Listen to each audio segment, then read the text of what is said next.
श्री स्वामी समर्थ. स्वामी अन्नपूर्णा या चॅनलवर तुमचे सहर्ष स्वागत आहे. आज आहे गुरुवार, तर आज पुरणपोळी बनवायची आहे. कुकरमध्ये पाणी घालून घ्यायचं. डाळ धुवून घ्यायची स्वच्छ.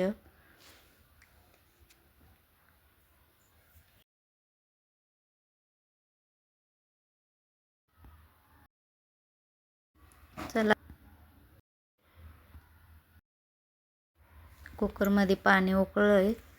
आता त्यामध्ये डाळ घ्यायची टाकून. डाळ टाकून 2 मोठ्या ह्याच्यावर शिट्ट्या करून घ्यायच्या. नंतर मग बारीक करून त्यावर शिट्ट्या घ्यायच्या, 4 शिट्ट्या. डाळ शिजते तर आपण पीठ मळून घ्यायचं. मला हे पुरणपोळीची ऑर्डर आली होती, त्यामुळं मी गुरुवार होता ते म्हणलं की चला पुरणपोळीची ऑर्डर आली तर करूया, म्हणून मी केले. डाळ शिजवून घेतली. आता पाणी शिजले का बघायचं. थोडंसं पातेल्यात वेगळं पाणी घ्यायचं आणि त्यात मग हे डाळ टाकून घ्यायची. एकदम बारीक मऊ शिजलेले. तर इकडे एक पातेल्यात पाणी उकळून घेतलं गरम करून.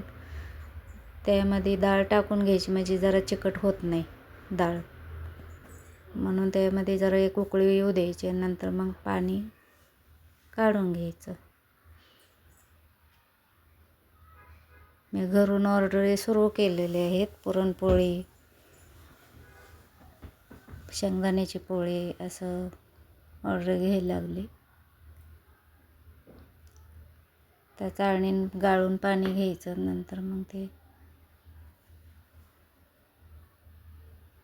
दुसऱ्या पातेल्यामध्ये इकडं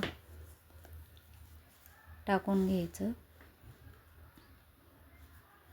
पूर्ण पाणी नितळ पाहिजे, नाहीतर मग एकदम पातळ होतं पीठ. मग पुरण जास्त हे करावं लागतं त्याला.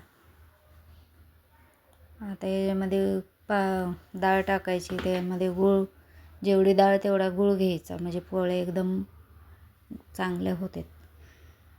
थोडंसं फोडायची डाळ, म्हणजे जरा लवकर हे होते, नंतर बारीक होते. आता ह्याच्यामध्ये गूळ टाकायचा.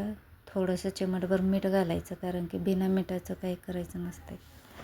जेवढा गूळ तेवढा डाळ, तेवढे गूळ घ्यायचा आणि ते सगळं हे करून हलवून घ्यायचं. जवळ गूळ पाणी पूर्ण घट्ट आटत नाही तोपर्यंत हलवत राहायचं. थोडं जर पातळ राहिलं तर पोळी पूर्ण फुटून जाते, व्यवस्थित पोळी होत नाही. त्या थोडंसं टाकायचं जाळपण, नाही तर झोप लागते. मग पोळ्या खायचं आणि झोपून जायचे, असं व्हायचं. थोडीशी विलायची टाकायची. बडीशेप, सुंठाई असं मी नाही घालत त्यामध्ये, कारण की विलायची आणि जायफळ थोडं टाकलं का पोळ्या एकदम भारी होतात. वास पण एकदम एवढा सुटतो की शेजारी पण म्हणली पाहिजे ती खरंच कुठं पुरणपोळी बनली आहे. सारखं हलवत राहायचं आणि असं उलटून आतमध्ये जाम झालं, उभं राहिलं का म्हणायचं पुरण झालं. वाटून घेतलं. आता आमटी करायची. आमटीमध्ये ही आमटी पाहिजेच करायला, कारण की कटाची आमटी केल्याशिवाय पुरणपोळीला स्वादच नाही आहे. आमच्या इकडे जास्त फेमस आहे आमटी भात.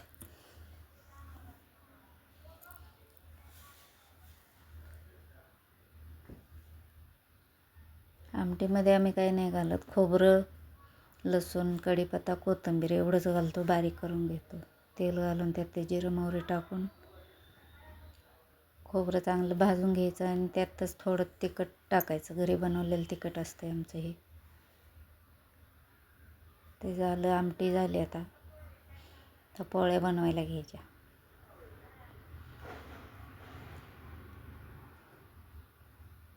पुरण जास्त घ्यायचं, पीठ थोडंसं कमी घ्यायचं, म्हणजे चांगली पोळी होती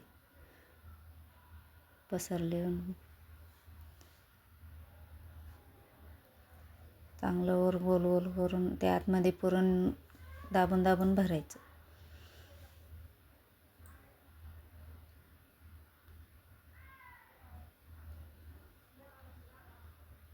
मी पुरणपोळीची ऑर्डर पण घेते, शेंगदाण्याची ऑर्डर घेते, शेंगदाण्याच्या पोळ्या, पुरणपोळी, भाजीपोळी घरून सुरू केले मी आत्ता. बाहेर पण मी जाते, पण आता घरून पण सुरू केले. बघू स्वामींची कृपा. आतापर्यंत स्वामींनी दिली साथ भरपूर, इथून पुढं पण देतील.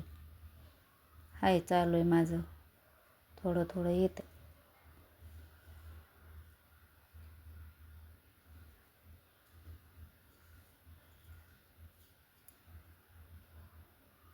वरून अलगत अलगत फिरवायचं, दाबून फिरवलं, दाबून लाटलं का मग पोळी फुटते. कडा तेवढ्या बारीक बारीक घ्यायच्या लाटून पहिल्यांदा, मग मध्ये थोडंसं बेलनं दाबून टाकायची भाजायला.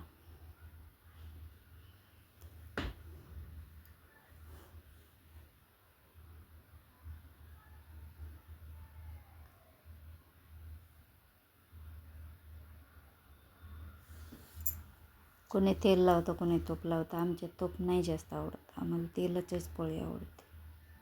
नंतर वरून थोडं तूप लावून घेतो आम्ही, पण भाजताना तूप नाही लावत आम्ही. आमच्यात तूप खाणारे थोडे आहेत माणसं. पोळी फुगली का मग पुरण सगळीकडे गेलं म्हणून समजायचं पसरलं.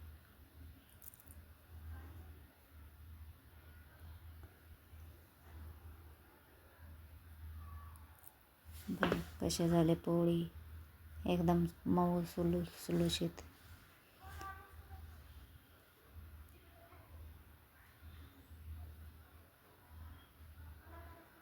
बघा, कोणाला ऑर्डर द्यायची असेल तर खाली लिंकवर माझा नंबर आहे, त्यावर मेसेज करू शकता तुम्ही ऑर्डरसाठी.